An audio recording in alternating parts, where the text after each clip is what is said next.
नमस्कार, ये आकाशवाणी शिमला है। अब आप नुसरत अंजुम से प्रादेशिक समाचार सुनिए। आज के मुख्य समाचार।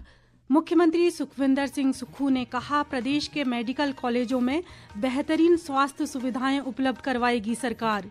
केंद्र सरकार ने प्रदेश में 3 हेलीपोर्ट के निर्माण को दी वन मंजूरी। धार्मिक श्रद्धा व हर्षोल्लास से मनाया जा रहा है महाशिवरात्रि का पर्व। शिवालयों में उमड़ी भक्तों की भीड़। और विपक्ष के नेता जयराम ठाकुर ने राज्य सरकार पर केंद्र द्वारा दिए गए पैसों की बर्बादी का लगाया आरोप। अब समाचार विस्तार से। मुख्यमंत्री सुखविंदर सिंह सुक्खू ने कहा है कि प्रदेश के मेडिकल कॉलेजों में बेहतरीन स्वास्थ्य सुविधाएं उपलब्ध करवाई जाएंगी। प्रदेश चिकित्सा व दंत चिकित्सा शिक्षक संघ के एक प्रतिनिधि मंडल ने आज शिमला में मुख्यमंत्री से भेंट की और उन्हें अपनी मांगों से अवगत करवाया। सुखविंदर सिंह सुक्खू ने कहा कि राज्य सरकार चिकित्सा संस्थानों को सुदृढ़ करेगी और चिकित्सा महाविद्यालयों में बेहतर उपकरण स्थापित करने को लेकर अधिकारियों को निर्देश दिए गए हैं। मुख्यमंत्री ने कैंसर अस्पताल शिमला में रोगी देखभाल सुविधाओं की समीक्षा की और अधिकारियों को आईजीएमसी में पैट स्कैन मशीन स्थापित करने के कार्य में तेजी लाने को कहा। प्रदेश में 3 हेलीपोर्ट के निर्माण के लिए केंद्र सरकार ने प्रथम चरण की वन मंजूरी दे दी है। चंबा जिले के होली, पांगी और कुल्लू जिले के मनाली में ग्रीन टैक्स बैरियर के पास हेलीपोर्ट बनाया जाना प्रस्तावित है। मुख्यमंत्री सुखविंदर सिंह सुक्खू ने अधिकारियों को हेलीपोर्ट निर्माण को लेकर सभी औपचारिकताएं पूरी करने के निर्देश दिए हैं। उन्होंने कहा कि पर्यटकों की सुविधा के लिए राज्य सरकार ने हवाई संपर्क बढ़ाने को लेकर हेलीपोर्ट के विकास को विशेष प्राथमिकता दी है। सुखविंदर सिंह सुक्खू ने बताया कि सभी जिला मुख्यालयों और जनजातीय क्षेत्रों में 16 हेलीपोर्ट बनाकर हवाई संपर्क को मजबूत करने के प्रयास जारी हैं। महाशिवरात्रि का पर्व आज प्रदेश भर में धार्मिक श्रद्धा व हर्षोल्लास से मनाया जा रहा है। शिवालयों में सुबह से ही भक्तों की भारी भीड़ लगी है और भजन कीर्तनों से सारा वातावरण भक्तिमय बना हुआ है। विस्तृत ब्यौरे के साथ हमारे विशेष संवाददाता।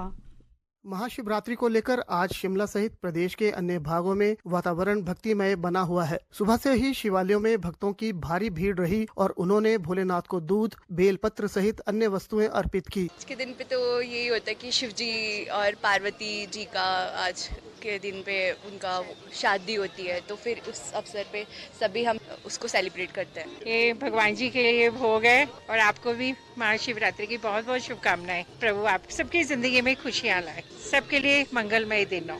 हमारा घर, हमारा देश सर्व संपन्न, सुखी रहे, खुशहाल रहे। आज के दिन एज यू ऑल नो कि महाशिवरात्रि और हम यहाँ पे आए हैं शिव जी के सामने अपनी सारी चीजों को बोलने और हमने फास्ट भी रखा है। शिमला के मिडल बाजार स्थित शिव मंदिर में बड़ी संख्या में श्रद्धालु भगवान शिव के समक्ष नतमस्तक हुए। शिमला के राधा कृष्ण मंदिर से आज भगवान शिव की बारात निकली, जिसमें बड़ी संख्या में लोगों ने भाग लिया।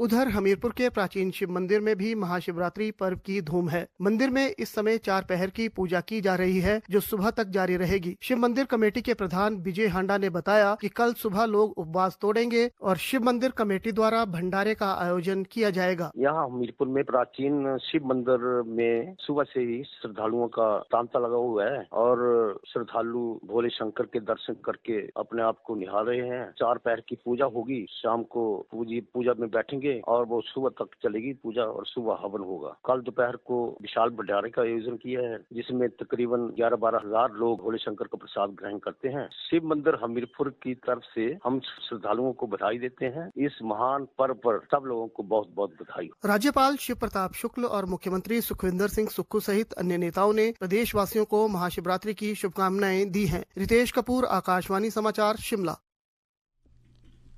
किन्नौर जिले की सांगला घाटी के रक्षम में पर्यटन विकास पर राज्य सरकार 5 करोड़ रुपए का निवेश करेगी। राज्य पर्यटन विकास निगम के अध्यक्ष रघुबीर सिंह बाली ने आज शिमला में बताया कि इस परियोजना के तहत रक्षम, बटसेरी और खरोगला में रास्तों की मुरम्मत की जाएगी। इसके अलावा सांगला कांडा तक ट्रॉली आधारित ट्रेल भी विकसित की जाएगी। बाली ने बताया कि पर्यटकों को आकर्षित करने के लिए राज्य सरकार पर्यटन के बुनियादी ढांचे का विकास कर रही है और अनछुए क्षेत्रों को पर्यटन की दृष्टि से विकसित किया जा रहा है। ताज़ा समाचारों के लिए आप हमारे Facebook page All India Radio news Shimla, X handle @AIR News_ Shimla और YouTube channel AIR Shimla news पर लॉग इन कर सकते हैं। बाकी के समाचार इस अंतराल के बाद। विपक्ष के नेता जयराम ठाकुर ने राज्य सरकार पर केंद्र सरकार द्वारा विकास कार्यों के लिए दिए जा रहे पैसों की बर्बादी करने का आरोप लगाया है। शिमला से जारी एक बयान में उन्होंने कहा कि कांग्रेस सरकार भ्रष्टाचार की पर्याय बन चुकी है। जयराम ठाकुर ने कहा कि प्रदेश में अधिकारी नियमों के विरुद्ध काम कर रहे हैं और सामाजिक न्याय व अधिकारिता विभाग में एक इसी तरह का मामला सामने आया है। विपक्ष के नेता ने कहा कि एक और जहां महंगाई के कारण लोगों का जीना मुश्किल हो गया है, वहीं राज्य सरकार लोगों पर नए नए टैक्स लगा रही है। जयराम ठाकुर ने आरोप लगाया कि आईजीएमसी शिमला में बंद पड़े ट्रॉमा सेंटर में मानव श्रम के नाम पर 2.5 करोड़ रुपए का घोटाला हुआ है और प्रधानमंत्री गति शक्ति योजना के तहत मिली 8.25 करोड़ रुपए की धनराशि का उपयोग एक निजी कंपनी की सुरक्षा दीवार बनाने में खर्च किया गया है। मंडी का अंतर्राष्ट्रीय शिवरात्रि महोत्सव कल 27 फरवरी से भव्य शोभा यात्रा के साथ आधिकारिक रूप से शुरू होगा। मुख्यमंत्री सुखविंदर सिंह सुक्खू शिवरात्रि महोत्सव का शुभारंभ करेंगे। आज मंडी में लघु जलेब और शिव की बारात निकाली गई, जिसमें बड़ी संख्या में श्रद्धालु शामिल हुए। राज्यपाल श्री प्रताप शुक्ल 5 मार्च को महोत्सव के समापन समारोह में मुख्य अतिथि होंगे। अधिक ब्यौरे के साथ हमारे मंडी जिला संवाददाता। महाशिवरात्रि के दिन आज मंडी में 7 दिवसीय अंतर्राष्ट्रीय शिवरात्रि महोत्सव का पारंपरिक शुभारंभ हो गया। सुबह से आमंत्रित देवी देवताओं का मंडी नगर में आगमन शुरू हो गया। ढोल नगाड़ों और पहाड़ी वाद्य यंत्रों से समूचा मंडी नगर शिव भक्ति की धुनों में शिवमय हो उठा। आज सुबह सबसे पहले शिवरात्रि मेला कमेटी के अध्यक्ष और मंडी के उपायुक्त अपूर्व देवगन ने नगर देवता माधोराव, तारना माता और देव कमरुनाग की विधिवत पूजा अर्चना की। इसके बाद पारंपरिक रीति रिवाजों के साथ मंडी नगर में एक लघु शोभा यात्रा और शिव की बारात निकाली गई, जिसमें बड़ी संख्या में श्रद्धालु और स्थानीय लोग शामिल हुए। अंतर्राष्ट्रीय शिवरात्रि महोत्सव का विधिवत उद्घाटन प्रदेश के मुख्यमंत्री सुखविंदर सिंह सुक्खू कल यानी 27 फरवरी को करेंगे। वे शिवरात्रि का मुख्य आकर्षण शाही जलेब में भाग लेंगे, जिसमें नगर देवता माधवराव की अगुवाई में सभी आमंत्रित देवी देवताओं के अलावा पुलिस और होमगार्ड की टुकड़ियों के साथ शहर के गणमान्य लोग भी भाग लेंगे। इस बार शिवरात्रि पर्व पर पहली बार विशेष ब्यास आरती का आयोजन किया जा रहा है। मेले के दौरान हर रोज शाम को मंडी के ऐतिहासिक शेरी मंच पर सांस्कृतिक संध्याओं का भी आयोजन होगा, जिसमें हिमाचल और बॉलीवुड कलाकारों के अलावा कई देशों के कलाकार अपनी प्रस्तुतियां देंगे। आकाशवाणी समाचारों के लिए मैं मंडी से मुनीश सूद। उधर कांगड़ा जिले के बैजनाथ में 5 दिवसीय राज्य स्तरीय शिवरात्रि महोत्सव आज से शुरू हो गया है। इस दौरान इंदिरा गांधी मैदान में शोभा यात्रा निकाली गई, जिसकी अगुवाई तकनीकी शिक्षा मंत्री राजेश धर्माणी ने की। उन्होंने लोगों को शिवरात्रि महोत्सव की शुभकामनाएं दी और झंडा फहराने की रस्म अदा की। राजेश धर्माणी ने कहा कि राज्य सरकार ने कई सुधारात्मक फैसले लिए हैं ताकि हिमाचल को आत्मनिर्भर राज्य बनाया जा सके। उन्होंने कहा कि बैजनाथ के लिए मुख्यमंत्री द्वारा घोषित पॉलिटेक्निक कॉलेज को लेकर औपचारिकताएं जल्द पूरी की जाएंगी। जनजातीय जिलों सहित राज्य की ऊंची चोटियों पर बीती रात से रुक रुक कर हल्का हिमपात हो रहा है, जबकि राजधानी शिमला सहित अन्य भागों में हल्की वर्षा हुई है। मौसम में बदलाव के चलते लाहौल स्पीति, किन्नौर, चंबा और शिमला जिले की कई ऊंची चोटियों ने बर्फ की सफेद चादर ओढ़ ली है। चंबा जिले की जनजातीय पांगी घाटी में बर्फबारी से 30 सड़क मार्ग अवरुद्ध हो गए हैं। इसके अलावा जिले में 63 बिजली ट्रांसफार्मर भी ठप हो गए हैं। मौसम विभाग ने अगले 2 दिन प्रदेश के अनेक भागों में भारी वर्षा व हिमपात की संभावना जताई है। अंत में मुख्य समाचार एक बार फिर। मुख्यमंत्री सुखविंदर सिंह सुक्खू ने कहा, प्रदेश के मेडिकल कॉलेजों में बेहतरीन स्वास्थ्य सुविधाएं उपलब्ध करवाएगी सरकार।